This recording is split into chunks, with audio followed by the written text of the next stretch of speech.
Hello everyone, आप सबका BPI spoken पर स्वागत है। और अगर आप चैनल पर पहली बार आए हैं तो प्लीज़ चैनल सब्सक्राइब कर लीजिए। टेलीग्राम ज्वाइन कर लीजिए, उसका लिंक डिस्क्रिप्शन बॉक्स में दिया हुआ है। और हमारा पहला शब्द है इनह्यूमेन। पहला शब्द क्या है? इनह्यूमेन। इसका पार्ट्स ऑफ स्पीच एडजेक्टिव है। आप समझ गए होंगे, जैसे इन जो है ये आपका विदाउट को बताता है, तो इनह्यूमेन का मतलब कैसा बिहेवियर है, जो अमानवीय है। मीन्स वो कैसा है? बहुत आपका क्रूअल है। नॉट केयरिंग इफ पीपल और एनिमल सफर। कोई फर्क नहीं पड़ता कि उसके इस एक्शन से लोग सफर कर रहे हैं, उनको किसी भी प्रकार की हानि पहुंच रही है, मेंटली फिजिकली, उसको इस चीज से कोई फर्क नहीं पड़ता है। तो ऐसे इंसान कैसे होते हैं? निर्मम होते हैं, दयाहीन होते हैं। तो इसके जो सिनोनिम्स हैं वो क्या हो जाएंगे? Cruel, brutal, inhuman, merciless, ruthless या हीनियस। हीनियस जनरली क्राइम वगैरह के लिए यूज किया जाता है। तो जैसे कोई क्राइम है, अगर हम उसको हीनियस कह रहे हैं तो इसका मतलब जैसे जघन्य अपराध जिसको हम कह देते हैं, बहुत बुरा।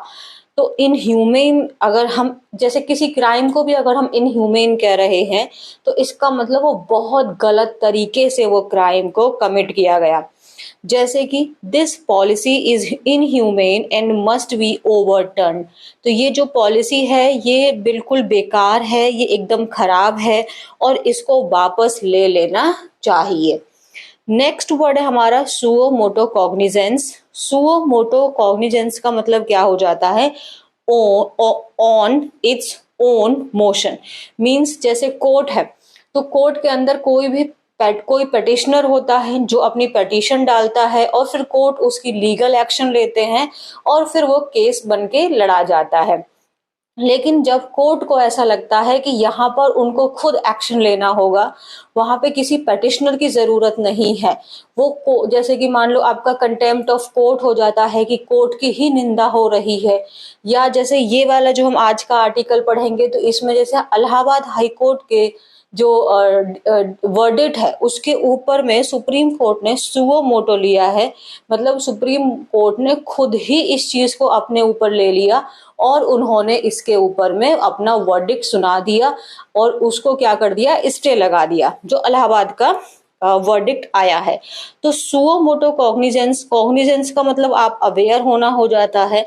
सो अ कोर्ट और authority taking action without a formal petition और रिक्वेस्ट। मतलब कोई भी पेटिशनर नहीं है, कोई भी रिक्वेस्ट नहीं किया है, कोर्ट ने या अथॉरिटी ने स्वयं वो एक्शन ले लिया है, तो उसको हम लोग सुओ मोटो कॉग्निजेंस कहते हैं। नेक्स्ट वर्ड क्या है हमारा? नेक्स्ट वर्ड है हमारा टेनिट। टेनिट क्या हो जाता है? और इसको ना आप इससे मत कंफ्यूज करना, ठीक है? इसका मतलब हो जाता है जो आपके रेंटर्स होते हैं, जो रेंट पे लोग रह रहे होते हैं, वो टेनेंट होते हैं। टेनेंट, टेनेंट का मतलब होता है जो रेंट पे लोग रहते हैं, ठीक है? जो किराए पे लोग रहते हैं उसको टेनेंट कहते हैं। लेकिन टेनेंट का मतलब क्या हो जाता है? आपका प्रिंसिपल, विश्वास, बिलीव। सो सिद्धांत। तो टेनेट का मतलब क्या हो जाता है? सिद्धांत। इनकी स्पेलिंग्स में ध्यान रखना। ये आपके एग्जाम में क्या आ जाएगा? वहां पे प्रिंसिपल की बात हो रही होगी, बिलीव्स की बात हो रही होगी, लेकिन स्पेलिंग वो ये वाली दे देंगे और आपने फोकस ही नहीं किया और खराब हो गया, ठीक है? तो इस तरीके से भी ध्यान रखना है। ये क्या है? TENET। इसका मतलब है प्रिंसिपल्स, बिलीव। लेकिन टेनेंट का मतलब क्या होता है? TENANT। दोनों स्पेलिंग्स को ध्यान रखना है। तो टेनेंट का मतलब one of the principles on which a believe और थ्योरी इज बेस्ड, मतलब सिद्धांत। Synonyms: principle, believe, creed, credo, conviction और प्रीसेप्ट।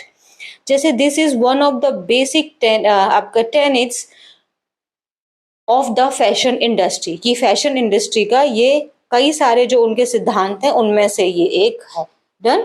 नेक्स्ट वर्ड है रिकाउंट। रिकाउंट देखो, नाउन या वर्ब के मीनिंग में एक तो आपको पता ही है, री मतलब दोबारा, अगेन, और काउंट मतलब गिनना। तो एक मीनिंग तो आपको पता है, किसी भी चीज को दोबारा से गिनना। वर्ब के फॉर्म में, नाउन के फॉर्म में आप यूज कर सकते हो। बट हम यहाँ पे जो मीनिंग इसका जानेंगे वो डिफरेंट है। रिकाउंट का दूसरा मीनिंग क्या होता है? किसी भी बात का आप उल्लेख कर रहे हैं, उसका आप विवरण कर रहे हैं, विस्तार आप बता रहे हैं। तो means recount means to describe the particular events of an experience. तो हमको सिंपल सी बात याद रखनी है कि रिकाउंट का वर्ब के फॉर्म में दूसरा मीनिंग क्या हो गया? किसी भी बात को डिस्क्राइब करना, उसको मतलब बताना, एक्सप्लेन करना। और टू टेल आई स्टोरी, तो हमने क्या याद रखा? टेल, नरेट, डिस्क्राइब, कम्युनिकेट या डिपिक्ट। तो आप रिकाउंट का दूसरा मीनिंग क्या याद रखेंगे? टेल से, लोगों को बताना उसके बारे में, उसको डिस्क्राइब करना। ठीक है, आपके ब्रेन में जैसे रिकाउंट शब्द सुनाई देगा, दिखाई देगा, आप तुरंत इसको आप रिकाउंटिंग पे याद रखेंगे। बट सपोज करो ये सिनोनिम या एंटोनिम में दिखाई दे, आपको तो समझ ही नहीं आएगा कि आपको तो काउंटिंग का कुछ दिख ही नहीं रहा है। तो रिकाउंट का दूसरा मीनिंग होता है किसी बात को बताना, मीन्स डिस्क्राइब करना। डन। जैसे ही recounted the story of the interview for his first job. तो जो फर्स्ट जॉब उसकी जो हुई थी ना, तो उसके जो इंटरव्यू का जो प्रोसेस रहा था, उसकी स्टोरी को उसने डिस्क्राइब किया। तो यहाँ पे हम रिकाउंटेड को हम लोग डिस्क्राइब्ड से क्या कर सकते हैं? चेंज कर सकते हैं। नेक्स्ट वर्ड क्या है हमारा? Endure, ENDURE, parts of speech verb है और इसका मतलब होता है किसी चीज को झेलना, उससे सफर करना। सो टू सफर समथिंग डिफिकल्ट और अनप्लीजेंट और पेनफुल। तो एंड्योर हमेशा आपका नेगेटिव ही चीजों को बोलता है, पॉजिटिव के लिए नहीं आता है ये। तो किसी चीज को झेलना, अब अच्छी चीजों को थोड़ी ना झेलते हैं, उसमें तो ऑलरेडी वो मजा आ रहा होता है, उसको झेलने की जरूरत क्यों है? तो झेलना ऑटोमेटिकली नेगेटिव हो जाता है। Synonyms experience, go through, undergo, suffer और लिव थ्रू। जैसे the company endured heavy financial losses. तो कंपनी ने किस चीज को फेस किया, किस चीज को एक्सपीरियंस किया? जो उनको बहुत ज्यादा फाइनेंशियली जो उनको प्रॉब्लम हुई थी, उस चीज को उन्होंने फेस किया। नेक्स्ट है हमारा on the spur of the moment. इसका मतलब क्या होता है? On the spur of the moment का मतलब तुरंत आपने उस काम को किया, बिना ज्यादा सोचे समझे, उसको बिना किसी प्री प्लानिंग के, बस उसको हमने कर दिया। तो स्पर ऑफ द मोमेंट का मतलब होता है बिना सोचे समझे, तो सडनली, विदाउट एनी प्लानिंग। इसके आप जरा मुझे सिनोनिम्स कमेंट सेक्शन में बताना, कम से कम at least 3। Sometimes doing things on the spur of the moment is also very important. तो ये आपको बहुत सोच समझ के मैंने ये लिखा था कि कभी कभार ना कुछ चीजें बिना सोचे समझे भी की जाती हैं ना, तो वो भी बहुत जरूरी होती हैं। तो कभी कभार बिना सोचे समझे भी चीजें कर लेनी चाहिए। ठीक है, कभी कभार, not every time. Done. Next क्या है हमारा? नेक्स्ट है हमारा मेटिकुलस। मेटिकुलस का पार्ट्स ऑफ स्पीच एडजेक्टिव है और इसका मतलब होता है अगर आप किसी काम के लिए, आपको अगर मतलब किसी पर्सन को हम मेटिकुलस कह रहे हैं, तो वो उस काम को बहुत सावधानी से, बहुत ध्यानपूर्वक और बहुत एक्यूरेट रूप में वो उस काम को करता है। दैट मीन्स गिविंग और showing great attention to detail, कि हर एक काम को बहुत बारीकी से कर रहा है। इसका मतलब वो पर्सन बहुत केयरफुल है। पेंस्टेकिंग मतलब बहुत ध्यान से वो काम कर रहा है, दर्द ले रहा है वो काम में, एकदम एक्यूरेट है, डिमांडिंग है, एग्जैक्टिंग है, डिटेल्ड है, स्क्रूपुलस। ठीक है, तो he was so meticulous about everything, कि हर चीज को लेके वो बहुत ज्यादा केयरफुल था और बहुत ज्यादा मतलब डिमांडिंग था कि हर एक चीज एक्यूरेट होनी चाहिए, एग्जैक्ट होनी चाहिए। Next stringent, parts of speech adjective है, विशेषता बता रहा है। स्ट्रिंजेंट का मतलब स्ट्रिक्ट से आप याद रखेंगे और इसका मतलब आप किसी भी चीज को बोल रहे हैं, अगर वो स्ट्रिंजेंट है तो इसका मतलब वो चीज बहुत ज्यादा स्ट्रिक्ट है, फर्म है, rigid, harsh, tough, stiff. Stiff को 2 बार लिख दिया है नहीं, वो मैंने बोल ही रही थी ना। स्टिफ है या अनकॉम्प्रोमाइजिंग है। जैसे पेरेंट्स भी बहुत ज्यादा स्ट्रिंजेंट होते हैं, बहुत रिजिड होते हैं, बहुत टफ होते हैं, अनकॉम्प्रोमाइजिंग होते हैं, उन्होंने जो बात बोल दी वही पत्थर की लकीर है। तो ये जो स्ट्रिंजेंट है, इसके आप मुझे एंटोनिम्स बताइए जरा। जैसे stringent safety regulations were introduced after the accident.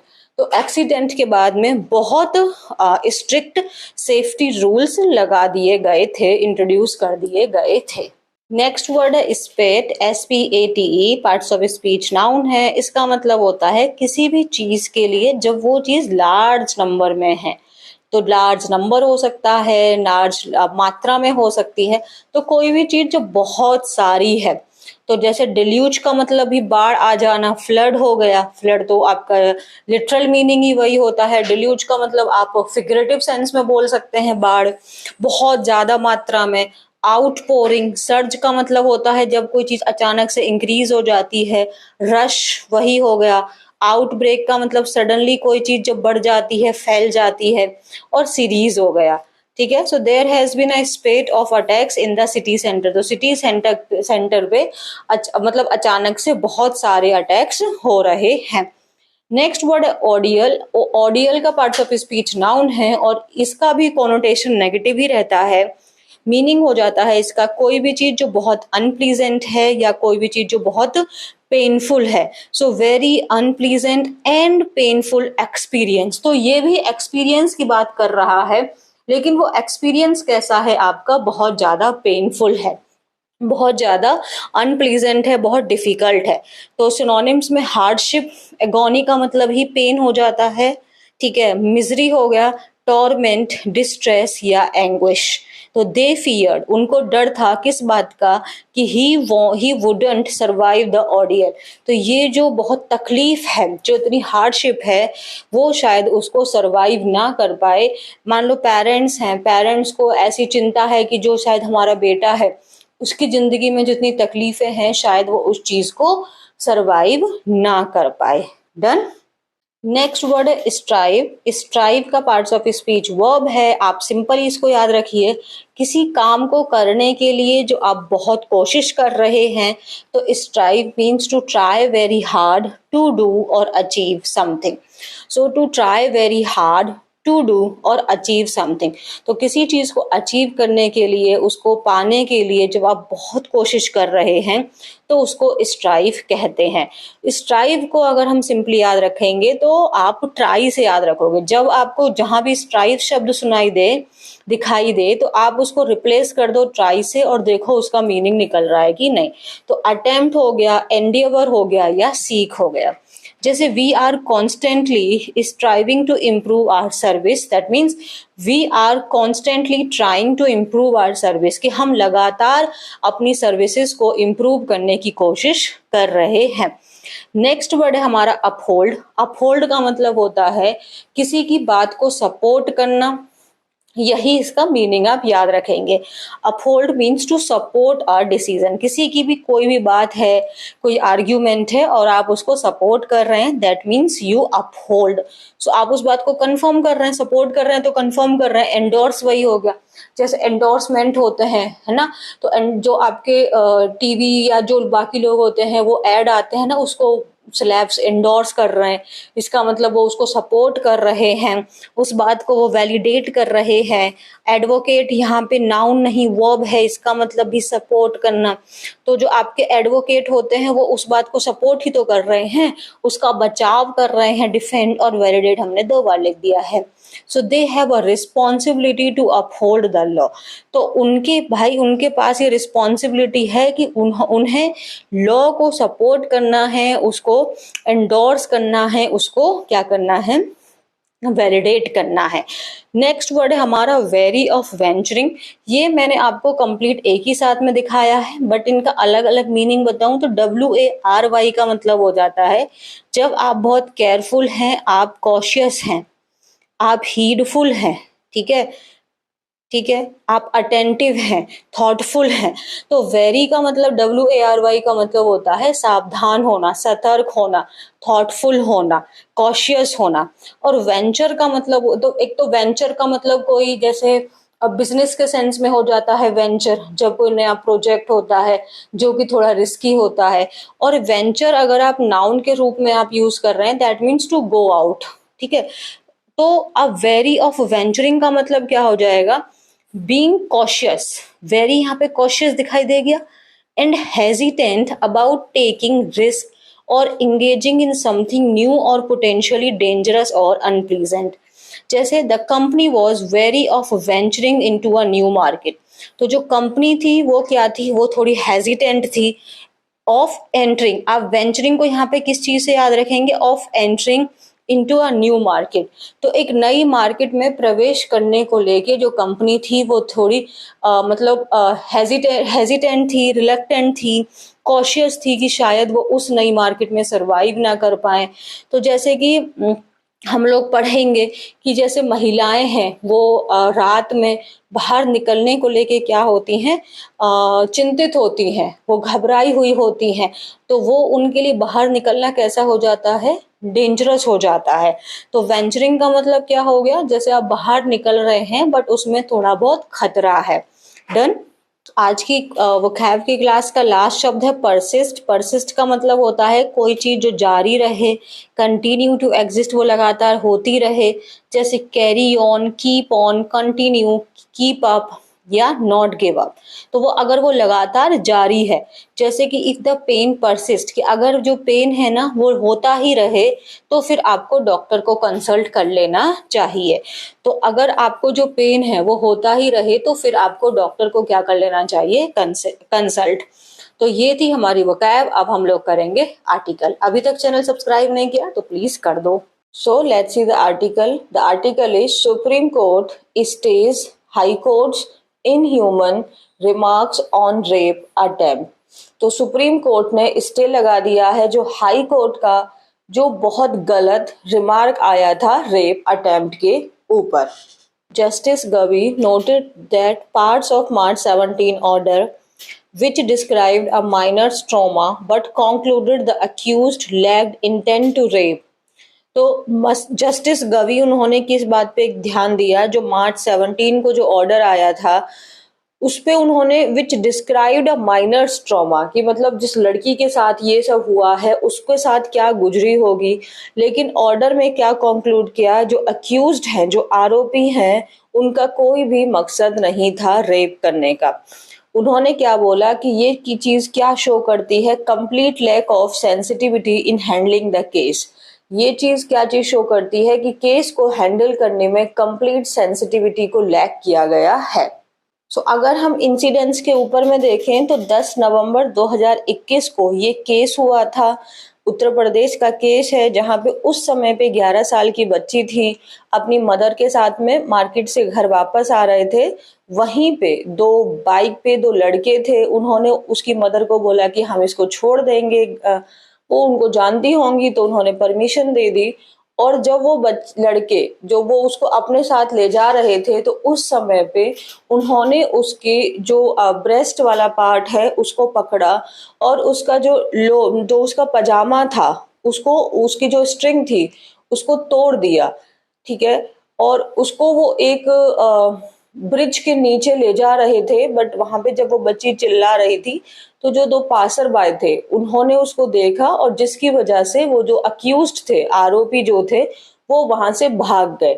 ये सब चीज आपको मैंने एकदम ब्रीफ में बताई, बट क्या ये चीज सुन के आपको समझ में नहीं आ रहा है कि अटेम्प्ट टू रेप है या ये प्रिपरेशन है सिर्फ। तो यही एक केस हुआ था कि 10 नवंबर 2021 को एलिज्ड इंसिडेंट टेक्स प्लेस। तो ये इंसिडेंट जो हुआ है ये हुआ था जनवरी 12 2022 को। अब जो मदर है, विक्टिम की जो मदर है, उन्होंने एप्लीकेशन फाइल की थी स्पेशल जज में, क्योंकि पुलिस स्टेशन में फाइल करने के बाद भी वहां पे कोई कार्रवाई नहीं हुई थी। फिर आपका मार्च 21 2022 को स्पेशल जज treat the application as a complaint. तो स्पेशल जज ने इसको फिर एक कंप्लेंट की तरह लिया और 23 जून 2023 को सारी बातें सुनने के बाद में स्पेशल जज ने, यानी जो उनका ट्रायल कोर्ट था, वहां का जो ट्रायल कोर्ट था, उन्होंने इसको क्या कर दिया कि जो अक्यूज्ड है, आरोपी है, उसको कन्विक्ट घोषित कर दिया। ठीक है। और उसके ऊपर में attempt to rape and POCSO act लगा दिया। लेकिन उन्होंने जो आरोपी हैं उन्होंने उसको चैलेंज करके हाई कोर्ट में ले आए और हाई कोर्ट में क्या हुआ, revision petition against the summons order is filed and reserved for judgment by the Allahabad high court. और मार्च 17 2025 को जो इलाहाबाद हाई कोर्ट के जज हैं उन्होंने अपना डिसीजन सुनाया और उन्होंने बोला कि ये अटेम्प्ट टू रेप के अंदर में नहीं आता है और उसके जो चार्जेस थे उनको भी उन्होंने चेंज कर दिया। सो एक बार देखते हैं ये सारी चीज। The supreme court on Wednesday stayed and Allahabad high court of Allahabad High Court order of March 17, which concluded that mere grabbing the breast of a minor victim, breaking the strings of her pajama to bring down her lower garment are not sufficient to constitute an offense of attempt to rape. तो जो supreme court है उन्होंने Wednesday को stay लगा दिया Allahabad high court के order पे, जो इलाहाबाद हाई कोर्ट का 17 मार्च को ऑर्डर आया था, जिसमें उन्होंने बोला था कि सिर्फ किसी माइनर के ब्रेस्ट को पकड़ना या उसके पजामे की नाड़ी को तोड़ना, उसके लोअर पार्ट्स को मतलब उसके कपड़ों को उतारने के लिए सिर्फ यही बोल के रेप का अटेम्प्ट नहीं लगाया जा सकता है। उसके बाद में क्या हुआ, a day after the supreme court took suo motu cognizance of the order. तो फिर अब अगले ही दिन सुप्रीम कोर्ट ने क्या किया, क्योंकि इसकी बहुत ज्यादा क्रिटिसिज्म हो रहा था, हर अलग अलग लेवल पे क्रिटिसिज्म हो रहा था, तो ये बात सुप्रीम कोर्ट तक भी पता चल गई और फिर उन्होंने इसके ऊपर में सुओ मोटो ले लिया। A bench headed by Justice B.R. Gavi, उन्होंने क्या बोला, that the observations made by single judge bench of Justice Ram Manohar Narayan Mishra of the High Court were totally insensitive, inhuman and unknown to the tenets of law। उन्होंने क्या बोला है, जो आपके दिल्ली के सुप्रीम कोर्ट के जो जज हैं, और ये ऑर्डर किसके दिया गया था, इलाहाबाद के जो हाई कोर्ट के जो जज हैं उनका नाम है राम मनोहर मिश्रा। उनके लिए बोला गया है कि जो ये ऑर्डर दिया गया है ये कंप्लीटली इनसेंसिटिव है, इनह्यूमन है, और ये इसको तो जो लॉ है उसके लिए भी ये एकदम न्यू है, ऐसा कुछ है ही नहीं लॉ में, ऐसा उन्होंने बोला। जस्टिस गबी ने और किस बात के ऊपर पॉइंट आउट किया, पॉइंट आउट करना मीन्स किसी बात को फोकस करना, उस पर एम्फिसाइज करना, that certain paragraphs of the order which graphically recounted the trauma endured by the minor victim at the hands of the two accused person only to conclude their actions did not show any determination on the part of duo to rape her showed a complete lack of sensitivity। और उन्होंने किस बात पे ध्यान दिया कि जो कुछ पैराग्राफ हैं, जो ऑर्डर उन्होंने दिया है उसकी जो कुछ पैराग्राफ हैं जो कंप्लीटली शो कर रहे हैं, रिकाउंट मतलब जो डिस्क्राइब कर रहे हैं वो दर्द जो उस माइनर विक्टिम को झेलना पड़ा है उन दो अक्यूज्ड के हाथों से, वो सिर्फ ये दिखाता है कि अक्यूज का कोई इंटेंशन नहीं था रेप करने का। ये जो बात है ये कंप्लीट क्या शो करती है, लैक ऑफ सेंसिटिविटी को शो करती है।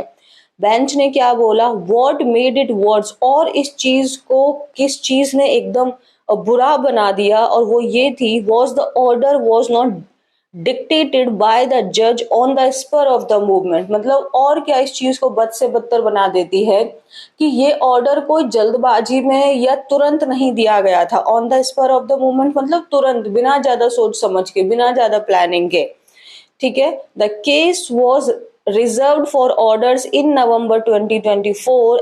तो अब ये जो केस था ये नवंबर 2024 में आया सुप्रीम मतलब इलाहाबाद हाई कोर्ट में, और ऑर्डर इसका 17 मार्च को दिया गया। तो ये कोई जो ऑर्डर दिया गया है ये तुरंत नहीं दिया गया है, ये इम्प्रॉम्प्टू नहीं है, ये आपका on the spur of the movement नहीं दिया गया है। यही चीज इसको और बद से बदतर बना रही है। Order passed on March 17 almost 4 month later, और ये जो ऑर्डर है ये 17 मार्च को दिया गया था, यानी कि ऑलमोस्ट 4 महीने बाद में, और उसके बाद में the order was even according to justice Mishra after thoughtful consideration and meticulous examination of the facts of the case. और जो अगर अकॉर्डिंग टू जो ये जज हैं जिन्होंने ये बात बोली है उनके हिसाब से तो जो ऑर्डर पास किया गया है वो बहुत थॉटफुल और बहुत अच्छे से ध्यान देने के बाद में हर एक डिटेल पे, उसके बाद उन्होंने ये ऑर्डर पास किया है। Later in the post lunch session, post मतलब बाद में, प्री मतलब पहले, तो लंच हो गया उसके बाद जैसे कोर्ट को एडजर्न कर दिया जाता है, उसके बाद लंच के बाद सेशन शुरू किया गया। तो जो लॉयर हैं उन्होंने अर्ज मतलब रिक्वेस्ट, ये वर्ब के रूप में काम कर रहा है, वर्ब का second form, urge the bench to restrict the media from reporting the top court order. तो जो लॉयर है उन्होंने रिक्वेस्ट किया बेंच से कि वो मीडिया को रिस्ट्रिक्ट करें कि वो इस टॉप कोर्ट यानी सुप्रीम कोर्ट के ऑर्डर को अभी रिपोर्ट ना करें। लेकिन जज ने क्या बोला, सुप्रीम कोर्ट के जज ने बोला है नो, द जज should have thought 10 times before writing such things, justice Gavi retorted. मतलब उन्होंने किस बात पे बोला है, तो जो मतलब लॉयर है उन्होंने बोला कि नहीं इसको मीडिया को आप रोकिए कि वो इन सब बातों पे ना बोले। लेकिन मिस्टर गवी ने क्या बोला है कि नहीं, जज को 10 बार सोचना चाहिए ऐसी बातें बोलने से पहले।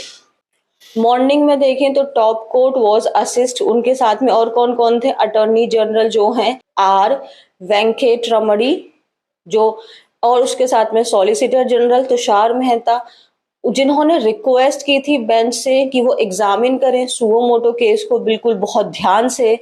एंड कोर्ट ने क्या इशू कर दिया है, नोटिस सेंटर और उत्तर प्रदेश को। सो आई होप आपको ये वाली बात पूरी समझ में आ गई होगी। ये आर्टिकल और ये केस कितना सेंसिटिव है ये चीज भी आपको समझनी है, ठीक है। सो एक और आर्टिकल है वो भी देख लेते हैं हम लोग। तो उसमें क्या है, women unbound, public spaces must be always safe for everyone. So let's see. Despite मतलब के बावजूद, स्ट्रिंजेंट लॉज मतलब जो एकदम स्ट्रिक्ट लॉ है, स्ट्रिक्ट नियम है, उनके बावजूद women remain far from feeling safe in most public spaces. Women already plural form है, इसका सिंगुलर वुमेन होता है और ये प्लूरल है, इसीलिए यहाँ पर रिमेन वर्ब का फर्स्ट फॉर्म यूज किया है।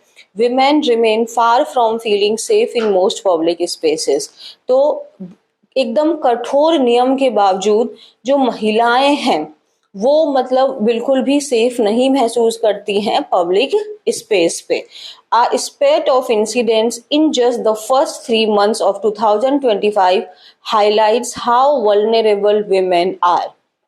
स्पेट of means a number of, large number of, कि जो इतने सारे इंसिडेंट जो पहले 3 महीने में ही हो गए हैं 2025 के, वो इस बात को एम्फेसाइज करते हैं, इस बात को शो करते हैं कि हाउ वल्नरेबल वीमेन आर, जो महिलाएं हैं वो कितनी वीक हैं, कितनी एक्सपोज्ड हैं, खास करके अगर हम बात करें तो पब्लिक ट्रांसपोर्ट पे।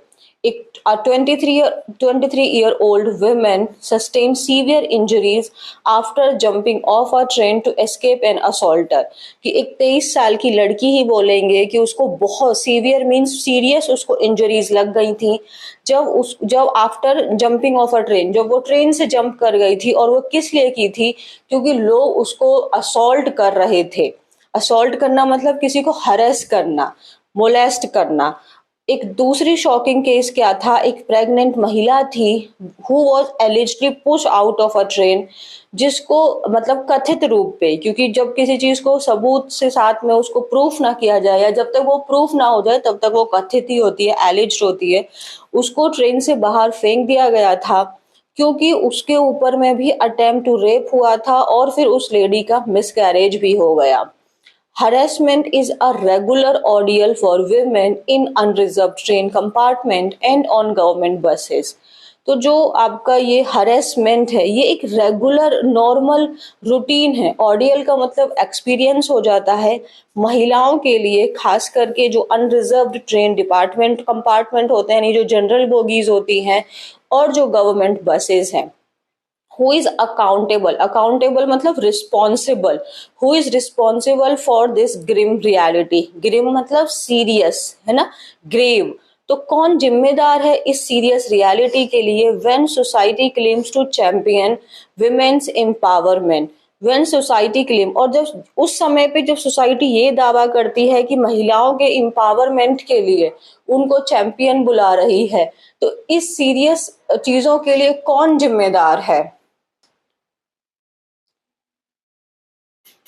इन their seminal work why loiter, loiter का मतलब होता है जब आप बिना किसी मकसद के बस इधर उधर घूम रहे हैं, आवारागर्दी। तो ये कोई उनका शो था जिसमें आपके ये शिल्पा फड़के, समीरा खान एंड और आपकी दूसरी भी शिल्पा ही है, शिल्पा रानडे, वो आर्ग्यू करती हैं that when society says it wants to protect women it does not strive to make public space safe. तो वो क्या कहती हैं, जब सोसाइटी कहती है कि वो महिलाओं के लिए सुरक्षा बनाना, विट वांट टू प्रोटेक्ट, वो महिलाओं को रक्षा करना चाहती हैं, लेकिन वो पब्लिक स्पेस को, पब्लिक जगह को सुरक्षित करने की कोशिश नहीं कर रहे हैं। इसकी बजाय वो महिलाओं को किस प्रकार सुरक्षित करना चाहते हैं, it seeks to confine women to homes, कि मतलब कन्फाइन करना, किसी को लिमिट कर देना, उसको रिस्ट्रेन लगाना, पाबंदी लगाना कि महिलाएं घर से बाहर ही ना निकले, घर पे ही लिमिट हो जाए, है ना। The confine women to homes, schools और द केयर ऑफ अदर, की वो दूसरे की मतलब घर परिवार से कोई दूसरा लोग उनके साथ में जाए। Even today women must constantly consider the time of day they travel, है ना, very of venturing out after dark and before sunrise. Even today, आज भी जो महिलाएं हैं, must constantly consider the time of day they travel, मतलब उनको लगातार ये सोचना होता है कि वो किस समय, दिन के किस समय वो ट्रैवल करें। और वो वेरी ऑफ वेंचरिंग, मतलब डर लगता है किस समय पे, अगर अंधेरा हो गया है या अभी तक सनराइज नहीं हुआ है, तो ऐसे समय पे बाहर निकलने से महिलाओं को डर लगता है। डन, यहाँ तक समझ में आया? A necessary starting point is affirming that women have the right to live and move freely without fear. So necessary, सबसे ज्यादा important starting point यही चीज को कंफर्म करना है कि जो महिलाएं हैं उनके पास अधिकार है स्वतंत्रता के साथ में जीने का और एक जगह से दूसरी जगह जाने का, वो भी बिना किसी डर के। While easier said than done, और कोई ये चीज ईजियर सेड देन डन, ये ईडियम भी हो जाता है कि किसी बात को हम कह तो आसानी से देते हैं बट उसको एग्जीक्यूट करने में वो डिफिकल्टी आती है। एक रिसेंट का दिल्ली हाई कोर्ट का रूलिंग आई थी, मतलब उनका एक वर्डिक्ट आया था, उसने भी इसी बात के एग्जाम्पल सेट कर दिया कि महिलाओं के लिए ऐसा इन्वायरमेंट बनाने की बात तो होती है बट ऐसा हो नहीं पा रहा है। कोर्ट ने अपहेल्ड मीन सपोर्ट किया वो कन्विक्शन यहाँ पे पार्ट्स ऑफ स्पीच नाउन है, और कन्विक्शन का मतलब विश्वास हो गया, उस आदमी के विश्वास को जिसने सेक्सुअली हरेस्ट किया था एक महिला को पब्लिक बस में 2015 में। मान लो वो केस हुआ होगा और उस केस के ऊपर में दिल्ली हाई कोर्ट की रूलिंग आ गई है, और उन्होंने, जो दिल्ली हाई कोर्ट है, उसने क्या बोला है, calling it a deeply concerning reality. उन्होंने बोला है कि ये तो सच्चाई है, ये तो रियलिटी है, भले ही चिंता देने वाली है बट ये तो सच्चाई है। The harassment in public spaces persist despite decades of independence and tough laws. जो हरेसमेंट है पब्लिक स्पेसेस पे वो तो कंटिन्यू है, मतलब डिकेड्स ऑफ इंडिपेंडेंस, हमको आजाद हुए कितने साल हो चुके हैं, उसके बावजूद भी, टफ लॉज के बावजूद भी, जो पब्लिक स्पेस पे वुमेन्स के साथ में जो हरेसमेंट है, ये तो एक डीपली कंसर्निंग रियलिटी है। ठीक है, कोर्ट ने सही तरीके से इस बात को पॉइंट आउट किया that judgments in such cases serve as crucial signals to society, कि इस केसेस में जो जजमेंट्स आते हैं वो एक बहुत इंपॉर्टेंट रोल प्ले करते हैं और वो एक सिग्नल भेजते हैं सोसाइटी में कि फिर लोग और कैसे बिहेव करें। Until a harassment-free environment is created, conversation about women's progress will remain hollow. Until a harassment-free environment is created, जब तक एक harassment-free environment create नहीं हो जाता है, ये सब जो बातें करना है महिलाओं की तरक्की के बारे में, ये सिर्फ एक खोखली बातें ही रहेंगी। Equally significant is the Supreme Court of India decision to stay an Allahabad High Court order that had outrageously ruled inappropriate touching of a minor did not amount to attempted rape। जो just अभी हमने थोड़ी देर पहले किया है, ये उसी के बारे में है कि जो सुप्रीम कोर्ट ने जो स्टे लगा दिया है, इलाहाबाद हाई कोर्ट का जो ऑर्डर आया है, outrageously ruled inappropriate touching. Outrageously मतलब ऐसी कोई चीज जो बहुत गुस्सा दिलाने वाली हो, उन्होंने क्या बोला कि इनएप्रोप्रिएट टचिंग ऑफ माइनर ये एक अटेम्प्ट टू रेप के बराबर नहीं है। टॉप कोर्ट्स का response send a clear and much needed message. तो जो आपके सुप्रीम कोर्ट का जो ये रिस्पॉन्स है, उन्होंने जो सुओ मोटो लगाया है, ये एकदम क्लियर और बहुत जरूरी मैसेज भेजता है लोगों के पास जैसे कि totally insensitive and inhuman interpretation of the law are unacceptable, कि अगर हम नियम को ही इस तरीके से बदल दें, वो कंप्लीटली उसको इनसेंसिटिव और इनह्यूमन बना दें, तो इस तरीके की जो आपकी जजमेंट है ये हमें स्वीकार नहीं है, ये अनएक्सेप्टेबल है। The responsibility does not lie with the judiciary alone. आगे जो राइटर ऑथर क्या कहते हैं कि जो ये रिस्पॉन्सिबिलिटी है ये सिर्फ और सिर्फ जुडिशरी यानी कि आपकी लॉज के पास में, कोर्ट के पास में ही नहीं है, जो एडमिनिस्ट्रेटिव है यानी जो पुलिस वगैरह हैं उनको भी इस बात को ध्यान देना चाहिए कि जो गलियां हैं वो एकदम अच्छे से प्रॉपर वहाँ पे लाइट रहे। पुलिस को ट्रेन होने चाहिए कि इस हरेसमेंट के केसेस को इफेक्टिवली कैसे वो हैंडल करे, ना कि जो विक्टिम है उसी को वो परेशान करें। And all vacancies in law enforcement are promptly filled, कि जितनी भी जो मतलब जरूरत है उनको पर्सनल की वो तुरंत फिल हो जानी चाहिए, प्रॉम्प्टली मतलब immediately, without a coordinated all compassing approach to safety women will continue to live in fear, denied their rightful access to public life. Without a coordinated all compassing approach मतलब अगर सब लोग मिलकर एक साथ में अप्रोच नहीं लेंगे तो महिलाएं ऐसे ही डर में जीती रहेंगी और उनका जो राइटफुल अधिकार, उनका जो अधिकार है पब्लिक लाइफ को जीने का, वो उनको नहीं मिलेगा। ठीक है, सो आई होप ये आपको दोनों आर्टिकल समझ में आ गए होंगे, बैकग्राउंड स्टोरी समझ में आ गई होगी। So if you like the video then please subscribe it and join the telegram. There I will send you the vocabulary and article that we have done today. Thank you very much.